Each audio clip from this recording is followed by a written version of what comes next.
warahmatullahi wabarakatuh. Waalaikumsalam warahmatullahi wabarakatuh. Innal hamdalillah nahmaduhu wa nasta'inuhu wa nastaghfiruh wa na'udzu billahi min shururi anfusina wa min sayyiati a'malina. May yahdihillahu fala mudilla lahu wa may yudlil fala hadiya lahu.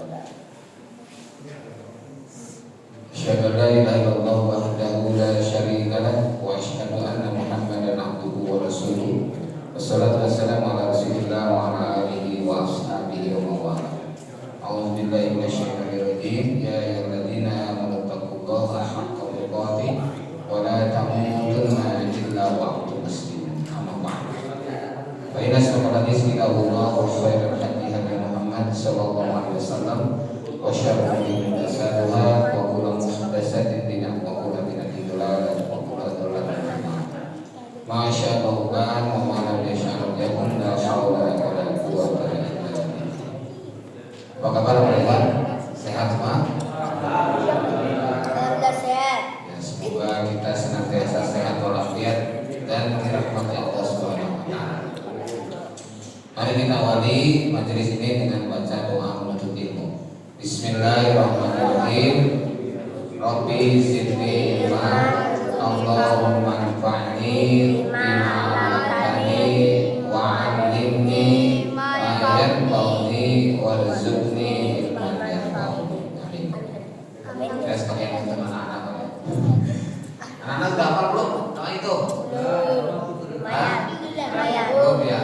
Itu ada ya di makalah yang pertama dulu yang ada penuntut ilmu. Ya, sumbernya juga ada. Nah, para ikhwan kalau mau lihat di buku marom itu di halaman terakhir, ya doa itu di halaman terakhir. Nah, saya sebenarnya menunggu-nunggu informasi dari sini, dari Mas Natib tidak ada, dari yang lain pun tak ada. Kan saya belum pernah bilang sebenarnya ya, tolong bicarakan, ya mau dibahas masalah apa, karena bab jihad kan sudah selesai. Nah, sedangkan buku marom itu semuanya ada 16 bab, 1596 hadis. Nah, jadi sedangkan kita pertemuannya kan sebulan sekali. Nah, tentu harus memilah dan memilih. Karena kalau misalkan mau diurut dari misalkan kitab Thaharah sampai kitab Jami kan jelas cukup lama. Nah, kemarin bab Jami sampai berapa kali pertemuan, ya kan? Itu pada satu bab. Nah, maka silakan misalkan mau bapak-bapak yang dibahas. Sehingga sebelum saya kesini saya sudah persiapkan. Mana nih? Apakah kita berbuyuk bisa kita jual beli, atau misalkan kita berkodok tentang pengadilan, ya dan lain sebagainya. Tuh, silakan tentukan. Nah, sebenarnya kalau secara urutan itu sebelum kita belajar semua ilmu-ilmu itu, yang harus kita pelajari itu adalah tentang adab dulu. Kemarin kita sudah bahas adab menuntut ilmu. Nah, sekarang kita akan bahas tentang problematika menuntut ilmu. Ya, jadi adabnya ada problematikanya. Nah, masih ingat yang pernyataan Imam Malik? Perkataan Imam Malik gimana tentang adab? Teringat? Oh, sebulan yang lalu dulu. Ingat tak? Ya. Ta'allumul adab qabla an tata'allama ilman. Gitu. Ya, jadi pelajarilah oleh kalian, olehmu, ya, pelajarilah olehmu adalah adab sebelum belajar ilmu. Nah, Abdullah bin Mubarak itu sampai bilang 30 tahun saya belajar adab, 20 tahun saya belajar ilmu. Nah, maka Tabi'ul Marom menyimpan bab adab itu di bab bagian akhir di kitab Jami. Ya.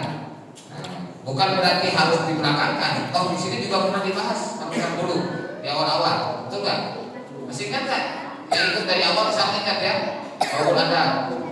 Ada adab makan, ada adab salam dan sebagainya kan? Sudah kita bahas.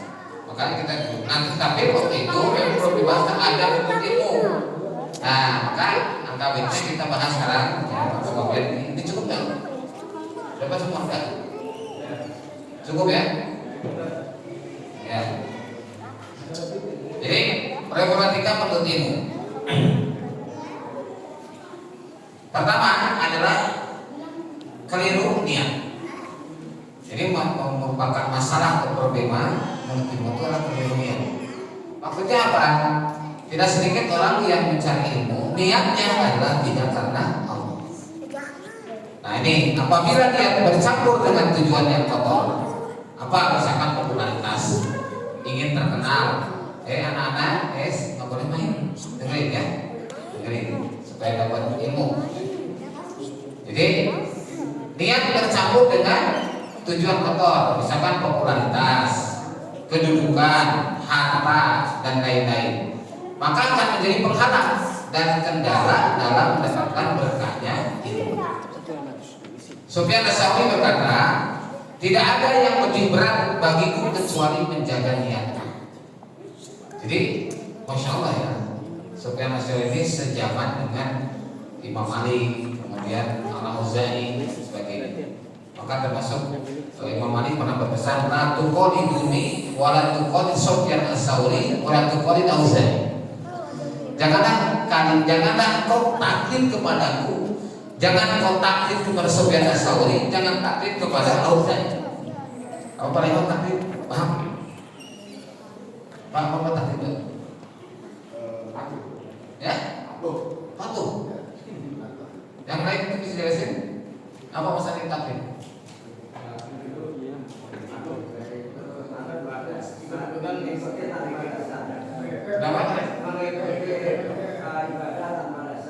Nah, mengikuti ibadah tanpa dasar. Intinya adalah taklid itu rekorala yang perlu taklidan. Kalau istilah Sunda itu kulet, tahu kulet? Kulet itu tidak encer, kental, ya. Nah, taklid itu mengikuti sesuatu tanpa ilmu, itu namanya. Sebaliknya dari taklid apa? Lawan kata taklid apa? Ittiba. Nah, saya itu kan, itu suruh ke ittiba sunnah. Nah, ittiba itu lawan dari taklid. Nah, jadi jangan sampai keliru. Taklid lawannya adalah ittiba. Ittiba adalah mengikuti sesuatu dengan ilmu. Misalkan contoh ini, asalnya dulu saya sholat tuh asal-asalan, sholat nggak tertib sopnya, ya misalkan. Nah, saya sejak tahun 2008, tahun 1978, ya, itu saya sudah mendengar. Ini mana yang dipakai? Ini aja ya, ini ya. Jadi sejak tahun 1978. Nih, 1978. Saya sudah mendengar hadis tentang rapat sok.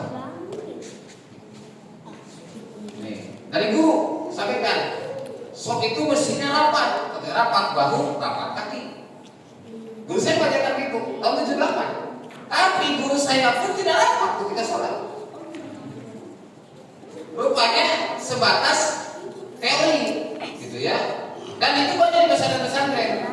Maka saya tanya gini, masuk saya ke sebuah pesantren tanya, apa di sini sudah dibahas Bukhari? Oh sudah selesai. Wih, mantap sih ya, sudah selesai. Terus yang disolikin dibahas katanya, sudah selesai. Saya tanya, terus gimana tuh praktek merapatkan sholat? Apa jawabnya? Ya memang dalam hadis memang begitu katanya. Nah terus prakteknya gimana? Mereka malah bingung. Gitu. Karena apa? Gurunya tidak langsung mengajarkan seperti apa prakteknya. Seperti saya sendiri yang dapat ilmu sejak tahun 2008 tentang rapat sok. Saya baru rapat sok itu mulai 1986. Berapa tahun terakhir? 8 tahun kemudian. 8 tahun kemudian baru saya tahu, oh ternyata rapat sok itu seperti itu. Setelah saya ngaji di pesantren Al-Fatah, Cilengsi. Itu saya 1986 pertama kali ngaji itu. Maka di situ jadi tahu. Terus saya cari-cari, ternyata di Riyadhus Shalihin itu ada 16 dalil merapatkan sok. 16 16 apa kurang cukup? 16. Terus di Bukhari ada di juz 1 halaman 133 itu dibahas juga satu halaman penuh tentang lafaz sholat. Termasuk hadis yang sawu sufakum paina taswiyata subuh min tamami sholat. Luruskan kalian sholat kalian karena meluruskan sholat adalah kesempurnaan daripada sholat. Kemudian bersabda, "Fa ini arakum mu'azzab." Sesungguhnya aku melihat kalian dari belakang tubuhku. Itu mukjizat Nabi. Jadi Nabi itu tahu, para sahabat yang tidak dapat sholatnya tahu. Selesai sholat ditegur. Maka Nabi tahu ketika ada seorang sahabat yang ruku di pintu. Ya, jadi karena ingin masuk ruku, belum masuk sholat. Begitu sampai masuk masjid, Nabi sudah ruku, maka ruku di pintu, lalu jalan menuju sholat. Coba, bisa dibayangkan sambil ruku, sambil jalan terus macam langsung naik ke sholat. Setelah selesai Nabi nanya, siapa tadi yang ruku saat di pintu? Pada sahabat, anak ya Rasul. Sini. Jangan lagi kamu lakukan seperti itu. Ya. Maka sholatlah kamu dan dapatkan apa yang kamu dapatkan. Setelah itu kamu sempurnakan. Tapi Nabi tidak menyuruh menambah rakaat. Nih, ini yang menjadikan perbedaan pendapat antara para ulama. Sehingga ada yang menyebutkan, oh itu sudah masuk rakaat karena Nabi tidak menyuruh untuk menambah rakaat. Hanya jangan lagi kamu lakukan seperti itu. Untuk kemudian nantinya, udah kamu jangan jalan, apa yang kamu dapatkan itulah bagianmu. Jangan memaksakan diri, maksudnya untuk masuk buku. Ya. Nah, sebagian lagi yang punya pendapat, oh nggak bisa karena belum baca Fatihah, katanya.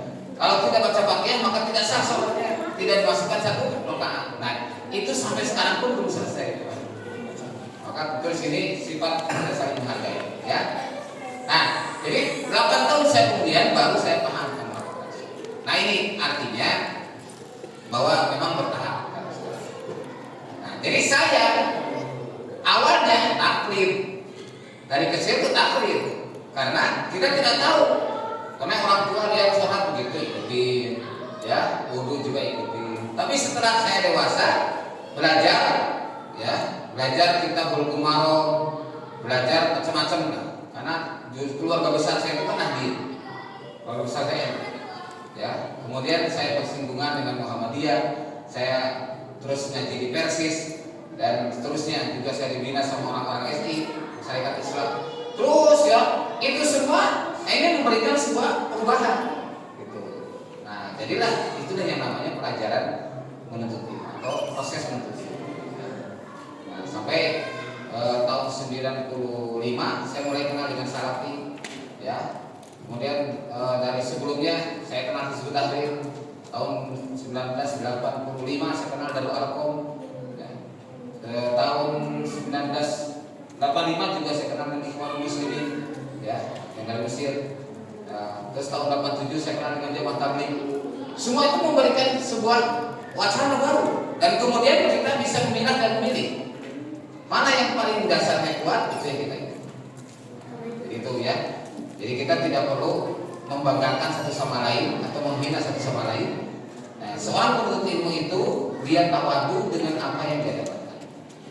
Makanya Imam Asy-Syafi'i rahimahullah berkata begini, bahwa setiap bertambah ilmuku semakin jelas kebodohanku. Ya, semakin jelas kebodohanku. Karena memang setiap bertambah ilmu, ya memang itu terasa bodoh. Tahun 1987 itu saya mulai belajar tentang tartibun nuzul. Kalau tartibun nuzul kan turunnya Al-Quran. Ya, jadi runtutan Al-Quran dari mulai Al-Alaq, Al-Qalam, Al-Muzammil, Al-Mudaththir, terus sampai terakhir Al-Maidah, gitu ya. Nah, itu semua saya mulai belajar tahun 87. Pada salah seorang guru yang hafiz Quran, dia sekolah formalnya hanya kelas 2 SD. Kelas 2 SD sekolahnya. Tapi kemudian ke pesantren, ngaji tafsir dari berbagai pesantren, sampai akhirnya banyak guru-gurunya dulu di pesantren itu jadi muridnya. Dan dia yang menghafal Quran, istrinya juga menghafal Quran, anak-anaknya semua menghafal Quran. Jadi kalau saya pagi-pagi, biasanya ngaji jam 8, saya kadang setengah 8 sudah sampai ke 8. Itu ternyata sampai di rumah tuh, masya semua sudah baca Quran, tapi sambil bekerja, ya, misalkan yang laki-laki sambil cuci motor dia baca Quran, ibunya sambil nyuci dia baca Quran, anaknya sambil masak dia baca Quran, masya Allah, luar biasa. Dan ternyata semua menghafal Quran. Nah itu ya. Jadi tahun 87 itulah saya belajar tentang tartibun nuzul. Dari situ oh benar. Ternyata dengan kita meminta tartibun nuzul kita tahu fondasi dakwahnya Rasulullah SAW. Dari mana mulai seharusnya? Jangan sampai mendadak ustaz atau mendadak dai, tapi tidak tahu prosedur, gitu ya. Nah, seperti membangun rumah, maka ujuk-ujuk tiang kan tidak mungkin, ya enggak? Fondasi dulu. Nah, ternyata Nabi itu 9,5 tahun membina para sahabat dengan fondasi akidah, fondasi tauhid. Dan 4 surat yang pertama diturunkan itu sebagai modal dasar untuk para dai. Jadi kalau kita mau berdakwah tapi tidak memahami 4 surat pertama diturunkan, akan kesulitan. Kesulitan untuk bisa memantau bagaimana medan dakwah sebenarnya. Karena di surat Al-Alaq sudah disebutkan ada 6 tipe manusia yang ada di Rasul. Di surat Al-Qalam disebutkan akan terjadi reaksi apabila dakwah disampaikan. Ya. Di surat Al-Muzammil persiapan ruhiyah Nabi sebelum turun berdakwah. Surat Al-Mudaththir dakwah Syria dakwah. Kemudian turun surat Al-Hujurat ayat 94 dan Asy-Syu'ara 214. Itu kemudian turun di situ maka dakwah jahriyah, dakwah terang-terangan. Nah, jadi itu semua lakukan bagian dan proses ilmu itu seperti itu. Makin bertambah ilmu akan terasa makin bodoh. Maka orang yang sering mencari ilmu dia akan merasakan kebodohan. Tapi orang yang tidak pernah belajar ilmu dia tidak tahu kebodohannya. Kalau Imam Al-Ghazali memberikan 4 kriteria. Ada rajulun yadri annahu yadri, rajulun yadri annahu la yadri, rajulun la yadri annahu yadri, rajulun la yadri annahu la yadri. Udah pernah dengar kan? Pernah ya? Udah pernah dengar belum? Ya. Jadi kalau kita lihat Imam Al-Ghazali itu jangan lihat hanya hadis dhaifnya saja. Beliau juga seorang ulama, ya. Ada hadis-hadis dhaif yang dikatakan beliau ada. Maka kalau misalkan ada buku judul Tazkiyatun Nafsi yang disusun oleh Ibnu Qayyim Al-Jauziyah, tapi menyertakan juga kitab Ihya Ulumuddin. Ya, di situ dimuat. Tapi dijelaskan ketika ada hadis dhaif dijelaskan. Ini hadisnya dhaif. Nah, tapi bisa dikuatkan hadis ini, misalkan gitu. Nah, maka termasuk tadi membagi manusia menjadi 4 kelompok. Ada rajulun yadri annahu yadri. Seseorang yang tahu bahwa dirinya tahu. Ada rajulun yadri annahu la yadri. Seseorang tahu bahwa dirinya tidak tahu. Yang ketiga, rajulun la yadri annahu yadri. Orang yang tidak tahu bahwa dirinya tahu. Yang keempat, rajulun la yadri annahu la yadri. Dia tidak tahu bahwa dirinya tidak tahu. Paham maksudnya?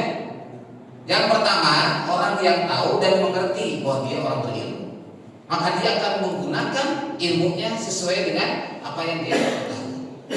Yang kedua, orang yang rajulun yadri annahu la yadri. Orang yang tahu tapi tidak tahu bahwa dirinya tahu. Dia tidak sadar diri gitu.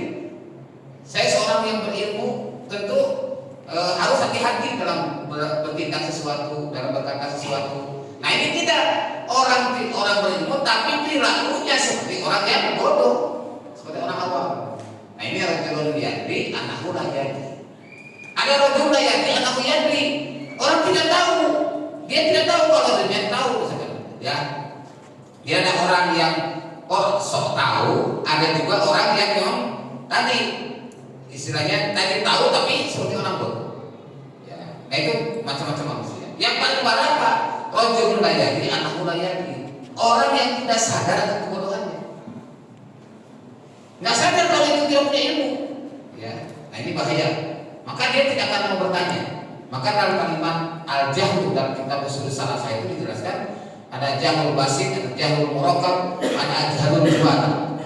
Bodoh itu ada bodoh yang sedang, ada bodoh yang bertumpuk, ada yang kalau istilah Sunda itu bodoh kalau toyo. Jadi bodoh itu bodoh beneran, betul-betul bodoh. Nah, sudah bodoh nggak mau bertanya, ya sudah bodoh nggak mau nyari ilmu. Akhirnya betul-betul bodoh. Bodoh dari orang yang bodoh. Orang yang paling bodoh dari orang yang bodoh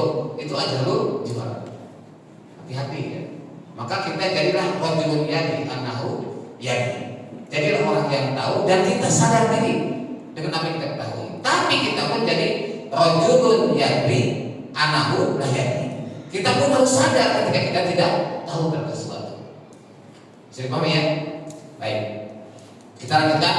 Nah, jadi yang pertama yang bisa merusak ilmu itu adalah keliru niat. Para Allah SWT menyebutkan dalam surah Al-Baqarah ayat 5. A'udzubillahi minasyaitonir rajim. Wa ma umiru illa liya'budullaha mukhlishina lahuddin. Dan tidaklah diperintahkan ya untuk beribadah kepada Allah kecuali dengan keikhlasan. Kenapa? Karena ikhlas itu menjadi syarat untuk beramal. Para ikhwan masih ingat? Saya sudah sampaikan juga ada syurutul sihah, ada syurutul kamal. Masih ingat kan? Mas Adi ingat kan? Ada syurutul sihah, ada syurutul kamal. Ya.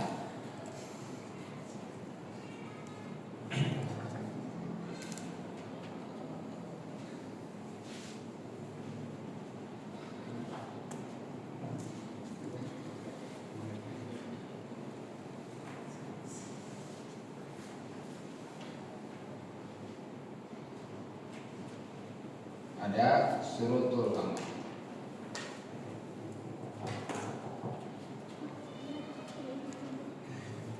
Jadi ada syarat sahnya, ada syarat sempurnanya. Jadi ada syurut sihah, syarat sahnya amal itu ada dua. Pertama apa? Ikhlas. Ya. Yang kedua adalah ittiba. Nah, itu syarat sahnya. Syurutul kamal, ingat gak? Apa? Yang pertama adalah lupa lagi. Ya, lupa apa? Udah lupa ya. Nah, yang pertama adalah istimrariyah, ya, istimrariyah atau mudawamah. Mudawamah, artinya membiasakan diri, berkesinambungan. Nah, kemudian yang kedua adalah sibak. Sibak artinya bersegera, tidak menunda-nunda. Nah, termasuk juga ketika sholat berjamaah kita lurus dan rapat shaf, itu syarat sahnya atau syarat sempurnanya? Syarat sempurnanya. Ya, maka kata Nabi, minta mami sholat. Jadi walaupun tidak rapat, tetap sah sholatnya, tapi tidak sempurna. Orang sholat jam 1 siang, orang azan zuhurnya jam sekarang 11.40, ya. Nah, sah sholatnya kalau dia mengikuti cara Rasul dan ikhlas pada Allah, sah sholatnya, tapi tidak mencapai kesempurnaan sholat. Ya, saya pahami ya. Jadi walaupun rapat sholatnya, tapi waktunya tidak tepat waktu, artinya dia mengulur waktu, itu termasuk juga merupakan bagian daripada melalaikan sholat. Maka tidak sampai pada kesempurnaan. Nih, jadi kalau syurutul kamal itu banyak. Itu contohnya aja. Contohnya adalah ada disebutkan istimrariyah, kesinambungan atau mudawamah, membiasakan. Kata Nabi kan khairul umur awsatuha. Sebaik-baik urusan itu yang sedang-sedang saja, tetapi berkesinambungan. Seperti kita berinfak, enggak apa-apa walaupun hanya 2.000 rupiah sekali masukin kotak, tapi rutin dalam setiap hari, setiap sholat 5 kali. Jadi kalau 2.000 rupiah masukkan kotak dalam setiap sholat, satu hari berapa? 10.000 kali per 30 berapa? 300.000. Daripada orang yang ngasih uang 1 lembar merah 100.000 tapi seminggu sekali. Ya, 4 minggu bisa kan? 400.000. Apalagi kalau cuma sebulan sekali, cuma 100.000. Ini contohnya ada di Al-Fatah Lampung, ya. Itu ada ibu-ibu yang biasa jualan pakai nampan di pasar, gitu ya. Yang pakai nampan kan bisa kita hitung paling berapa sih? Ya, dengan nampan cukup penghasilannya. Tapi dia rutin pulang dari pasar, dia dititipin uang ke bendahara. Terus itu ternyata dalam sebulan infaknya lebih besar daripada orang yang paling kaya di sini. Luar biasa. Nah ini jadi jangan meremehkan hal yang kecil. Baik, kawan. Jadi itu dasarnya, jangan sampai keliru niat ya. Surah Al-Baqarah ayat 5, juga surah An-Nisa ayat 142. Maka Nabi menyebutkan innamal a'malu binniyat. Yang kedua adalah ingin terkenal dan tampil. Imam Syafi'i menyatakan sesuatu yang paling terakhir hilang dari hati orang yang soleh adalah keinginan untuk berpuasa dan keinginan untuk tampil. Dia tidak suka menonjolkan diri. Ya, tidak suka menonjolkan. Apalagi kalau sok tahu tadi. Tidak tahu tapi sok tahu, bahaya. Perasaan ingin populer, dihormati dan disebut-sebut namanya seringkali tanpa disadari menghinggapi hati para penuntut ilmu. Padahal perasaan tersebut membahayakan dirinya. Dalam hadis Sahih Muslim dari Abu Hurairah radhiyallahu anhu tentang 3 manusia yang pertama kali dimasukkan ke neraka, salah satunya adalah orang yang berilmu untuk mendapatkan popularitas dari dan fasilitas dunia. Jadi ada 3 kelompok yang akan pertama kali dimasukkan dari hadis Sahih Muslim. Pertama, orang yang berperang, dia merasakan akan syahid di jalan Allah. Nah, tapi ternyata Allah Maha tahu bahwa niatnya adalah hanya ingin disebut pemberani, ingin disebut pahlawan dan sebagainya. Maka masukkan ke neraka. Ada orang yang berilmu, dia belajar ke sana kemari, tapi hanya ternyata yang dia inginkan adalah popularitas, ingin fasilitas dunia dan sebagainya. Bukan karena Allah ingin mengkhidmati Islam dan Muslim. Gitu. Yang ketiga, ada orang yang banyak harta, ya dia melakukan memberikan kemana-mana, tapi hanya ingin mendapat gelar dermawan, ya murah tangan dan sebagainya. Bukan karena Allah. Nah, 3 orang ini masukkan neraka. Nah, yang ketiga, lalai menghadiri majelis ilmu. Nah, Nabi bersabda, "Man salaka tariqan yaltamisu fihi ilman, sallallahu bihi tariqan ila jannah." Siapa yang bersegera ke tempat kajian ilmu, Allah mudahkan jalan ke surga. Jadi ketika lalai itu jadi penghalang untuk mendapatkan ilmu. Dan dalam Bukhari disebutkan babul ilmi qoblal qaul wal amal. Bab ilmu sebelum beramal. Seorang muslim wajib memahami Islam dan menyampaikan Islam dengan ilmu. Maka mencari ilmu menjadi wajib dan dosa besar jika lalai mencari ilmu. Ya. Yang keempat, beralasan dengan banyaknya kesibukan. Alasan ini sering dijadikan oleh setan sebagai penghalang untuk ilmu. Sibuk karena dakwah, penyantunan umat sambil maisha, bekerja atau aktivitas lain. Banyak di antara para penuntut ilmu karena godaan setan ini sehingga dari waktu ke waktu tidak ada penambahan ilmu. Padahal Allah membagi waktu yang cukup kepada manusia untuk membaginya atau mengatur. Jadi jangan punya alasan. Tidak ada alasan. Mencari itu kan minal mahdi ilal lahdi, dari mulai lahir sampai wafat, ya. Maka tidak boleh berhenti. Kemudian menyanyiakan ilmu, menyanyiakan masa kecil atau masa muda untuk menuntut ilmu. Terkadang menuntut ilmu kurang mensyukuri masa kecil atau masa mudanya, sehingga kurang serius dalam menuntut ilmu, terutama ilmu Islam. Seorang yang cinta ilmu akan merasa iri atau ghibthah, iri tanpa dengki maksudnya. Jika melihat orang yang lebih muda, lebih bersemangat, datang paling awal, lebih siap menerima ilmu dan lain-lain. Seorang penuntut ilmu yang masih muda hendaknya menyadari bahwa masa mudanya harus dioptimalkan untuk mencari ilmu dan berkiprah dalam menyampaikan atau menyebarkan dakwah Islam sesuai kemampuannya. Ya, itulah. Maka Nabi bersabda yang namanya la tazul qadama abdin yaumil qiyamah. Tidak akan bergeser dua telapak kaki di hari kiamat seorang hamba kecuali tanya 4 perkara. Salah satunya antara lain adalah bima an umrihi, tentang umurnya, bima nahu an ini tentang ilmunya, bima fa'ala. Yang ketiga an mali, tentang hartanya, min aina kasabahu, dari mana dia dapatkan, wa bima anfaqahu, dan pada apa dia belanjakan. Dan yang keempat tentang an jismihi, tentang jasadnya, bima amlah, pada apa dia gunakan anggota tubuhnya. Nah, kemudian yang keenam, enggan atau malas mencari ilmu. Alasan yang biasa dilontarkan karena telah mempelajari pengetahuan umum lebih dahulu. Seorang menjadi tidak wajib belajar ilmu Islam. Padahal yang menjadikan selamat dunia dan akhirat adalah dengan mengamalkan ilmu Islam secara benar dan ikhlas. Karena alasan inilah sehingga menjadikan ia tidak dapat mengimbangi perkembangan zaman sebagai medan dakwah, dan bahkan ia hanyut dengan zaman yang telah banyak menyimpang dari ajaran Islam. Saya mendengar langsung dari teman saya, teman sekelas, ketika istrinya itu jadi guru besar di satu kampus, profesor doktor. Apa bilangnya? Istri saya itu kalau pendidikan umum memang sudah sampai profesor doktor, tapi kalau urusan agama masih minim sekali. Dia bilang gitu. Ah, kok iya? Iya, saya tahu. Secetek-cetek ilmu istri saya tahu. Walaupun dia profesor dokter, jadi guru besar di kampus. Nah, ini arti di sini kita perlu sadari. Tadi rajulun yadri anahu la yadri. Kita harus sadar, ya, harus tahu bahwa kita tidak tahu. Jangan sampai kita menjadi sok tahu. Nah, itu yang bahaya. Kemudian yang ketujuh, menilai baik diri sendiri. Allah berfirman, "Fala tuzakku anfusakum." Janganlah kalian merasakan suci pada diri kalian. Jangan merasa suci diri ini. Seringkali tidak merasa takut ria dan tidak takut jatuh pada syirik, perasaan diri lebih baik dari orang lain, sehingga bangga dan senang jika mendapat pujian. Semangatnya bertambah saat mendapat sanjungan dan pujian, dan semangatnya menurun ketika tidak ada respon bagi pujian dan sanjungan. Insya Allah. Ini harus hati-hati betul ya. Kemudian yang kedelapan, tidak mengamalkan ilmu. Ini dalam Al-Quran dikatakan kan kabur maktan. Dalam juga ada ayat lain adalah yang tumunal ilmu, yaitu menyembunyikan ilmu. Seorang penuntut ilmu terkadang sudah menyampaikan sesuatu, tapi ia tidak mengamalkan ilmunya, padahal ia mampu melakukannya. Kondisi itu menjadikan manfaat ilmunya menjadi minim dan bahkan dapat mendorongnya berbuat maksiat.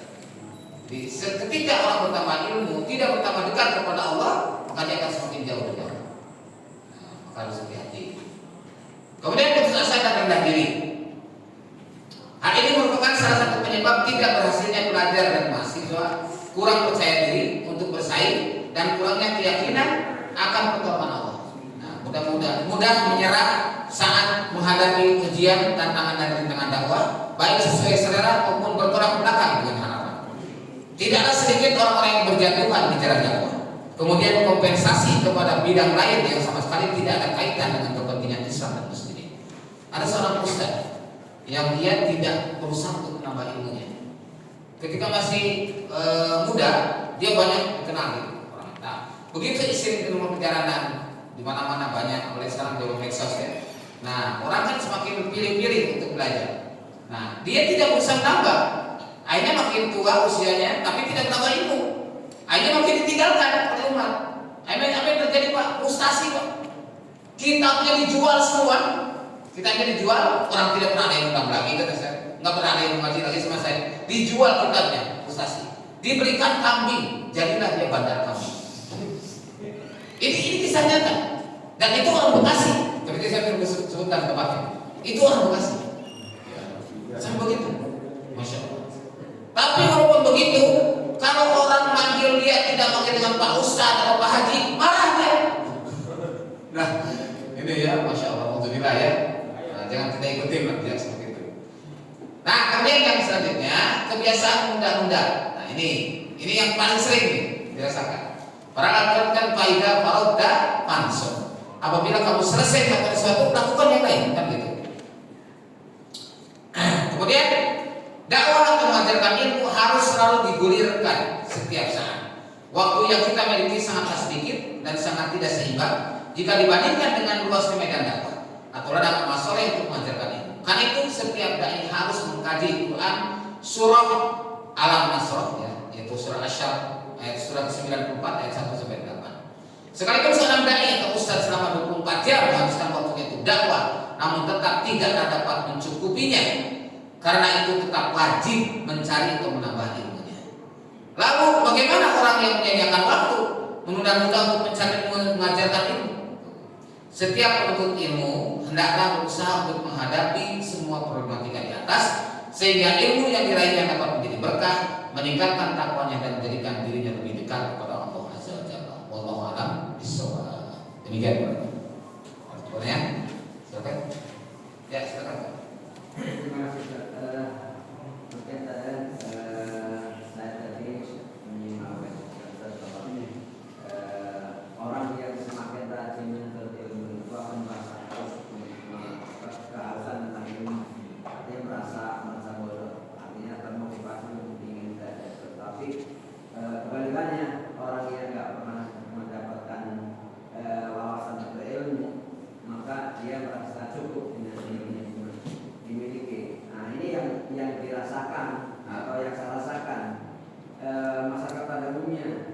contoh misalnya ada yang diajak ayo kita ngaji misalnya.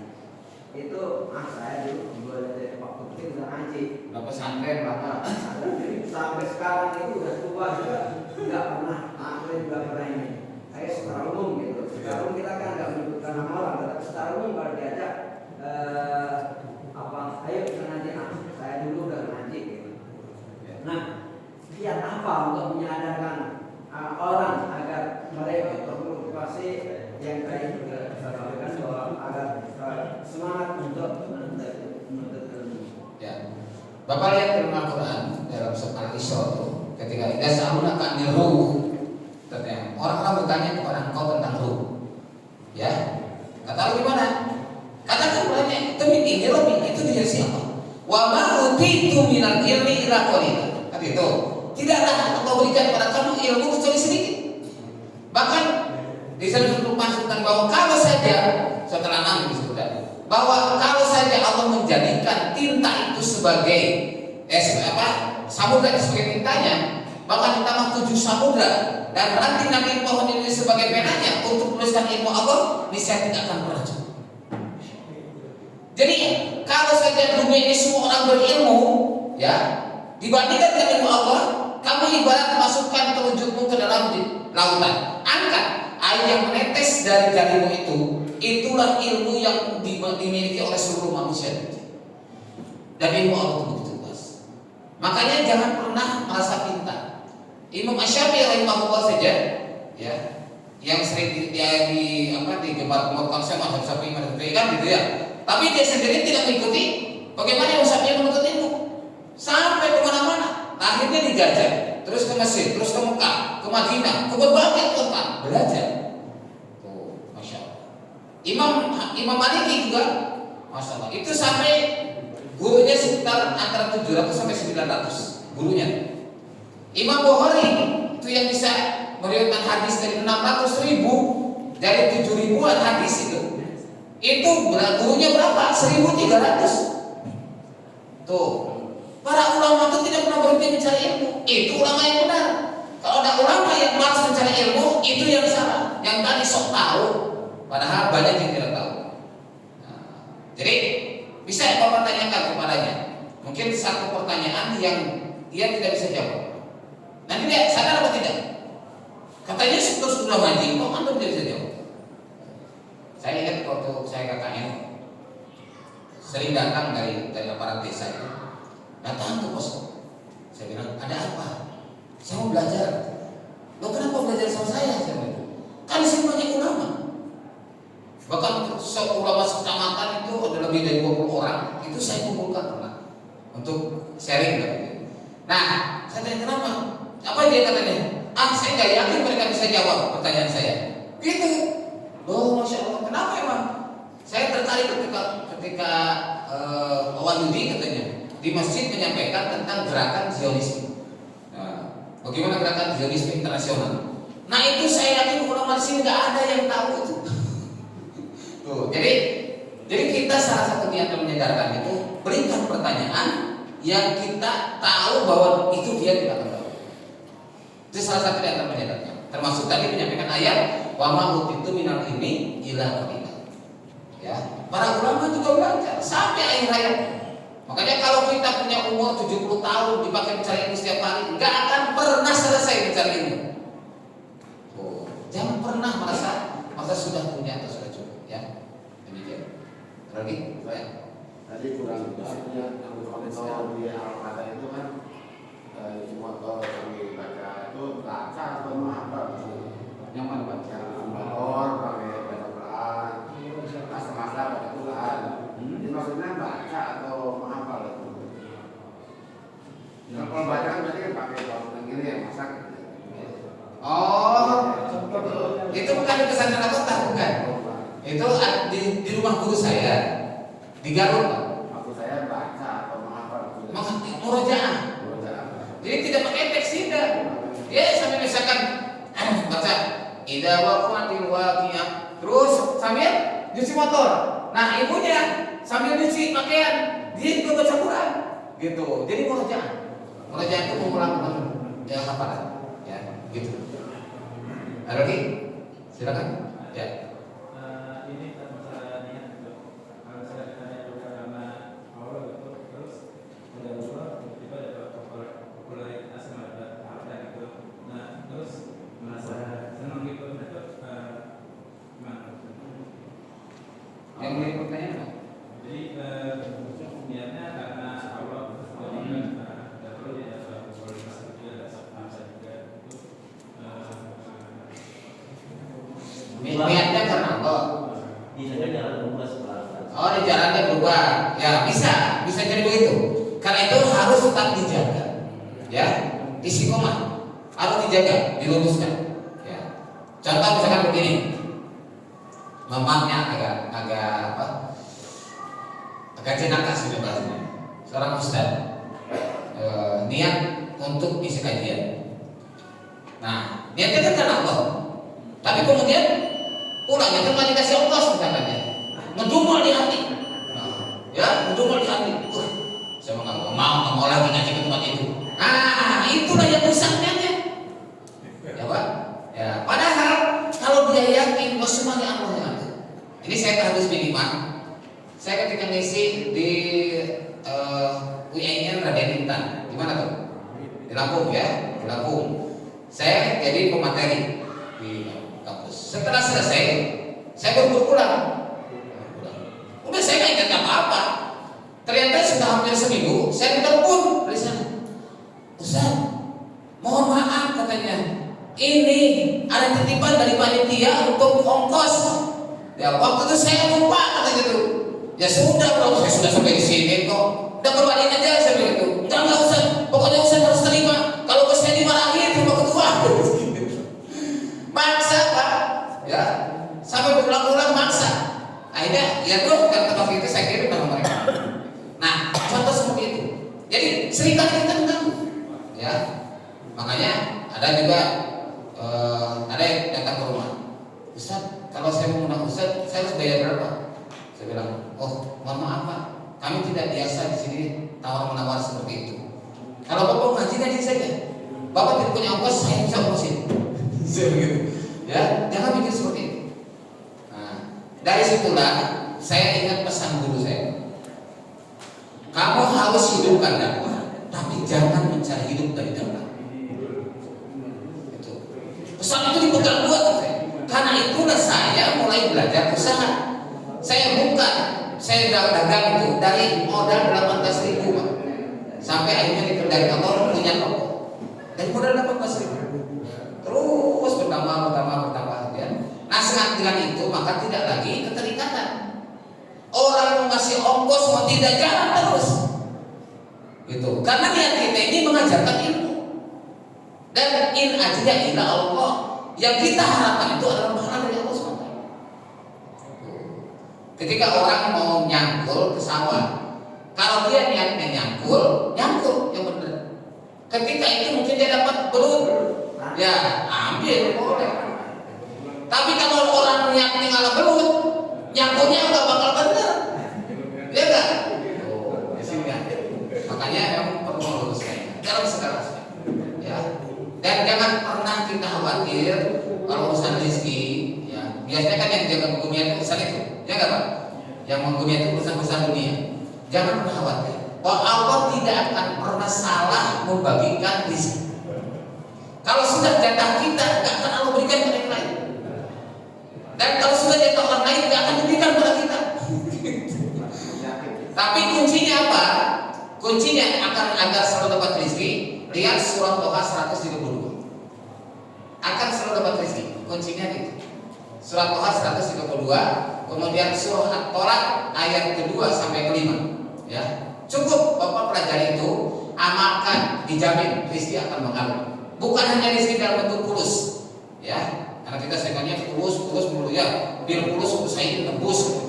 Dengan fulus kemudian tembus. Biru nih fulus tanpa fulus saya mampus. Banyak gitu. Ya. Jadi dalam surat Tuhan disebutkan wa'mur ahlaka bis-shalah, perintahkan pada keluargamu dengan salat. Lantas wastabir alaihi, dan sabar atas perintah itu. Lantas al-qarizqu, kami tidak minta rezeki kepadamu. Nahnu narzuquka, kami yang minta rezeki padamu. Wal aqibatu taqwa, dan akibat yang baik bagi orang bertakwa. Jadi syarat dapat rezeki Allah, baik itu rezeki kesehatan, rezeki ilmu, rezeki harta dan sebagainya, syaratnya adalah perbaiki dan tingkatkan hubungan kita serta kualitas sholat kita. Bukan hanya sholat wajib, tapi sholat nawafil. Umar bin Khattab dengan ayat ini turun setiap pagi, setiap akhir malam membangunkan keluarganya untuk sholat malam. Kemudian yang kedua dengan kesabaran. Sabar yang mungkin kalau punya wastabir, bukan wasbir. Kalau wasbir sabar biasa, tapi wastabir sabar yang luar biasa. Tuh, bedanya di situ. Kemudian ketiga dengan ketakwaan. Ya, jadi mendirikan sholat, sabar dan takwa itulah jaminan Allah akan mengalihkan rezeki itu. Demikian, mohon maaf. Ya. Oh, ada lagi? Berangkat dari ketidaktahuan ya. Ya. Dengan usia masuk seperti kami gitu ya kan sudah. Kemudian apa sih batasannya sebagai kan ada pola standarisasi. Iya. Betul standar kita ilmu yang harus begini minimal segini gitu. Itu gimana Pak? Iya. Kan ada pola standar tuh. Iya. Kita nih jadi manusia standarnya kayak gini loh ilmunya gitu. Ya gitu Pak. Ya, ya. Maksud saya gitu. Baik, pertanyaan Bapak ini cukup panjang kalau saya jawab. Tapi ringkasnya adalah bahwasanya dahulukan tadi adab sebelum ilmu. Iya. Itu. Yang kedua, pesan Allah kepada para nabi. Ya. Dalam surah An-Nahl ayat 36 dan surah Asy-Syura ayat 13, bahwa misi para nabi utama itu pertama tauhid. Ya. Jadi pemahaman tentang tauhid harus dibedakan. Yang kedua adalah hidup berjamaah terbimbing oleh seorang imam. Wala tafarraqu, jangan berpecah belah di situ. Nah, jadi ini harus diutamakan. Maka ada fardu ain, ada fardu kifayah. Kalau kita harus sholat yang benar, tauhid yang benar, itu fardu ain. Enggak boleh diwakilkan. Tapi kalau misalkan untuk menguasai bahasa Arab, ya sehingga kita bisa menerjemahkan kitab bumi, kitab gundul, itu tidak wajib semua. Cukuplah terwakili. Ya. Dalam ini misalkan saya ngajar Bulughul Maram, Bapak nggak bisa ngajar Bulughul Maram juga, tapi Bapak paham maksudnya. Gitu, ya itu makanya fardu kifayah. Untuk misalkan menguasai ilmu tentang waris, tidak harus semua. Cukuplah misalkan satu masjid ada satu orang. Gitu. Itu Pak ya. Insya Allah nanti ke depan kita jelaskan lebih luas. Demikian para ikhwan, mudah-mudahan tidak merasa puas. Ya, waalaikumsalam subhanakallahumma wa bihamdik asyhadu an la ilaha illa anta astaghfiruka wa atubu ilaik. Walhamdulillahirabbil alamin. Assalamualaikum warahmatullahi wabarakatuh.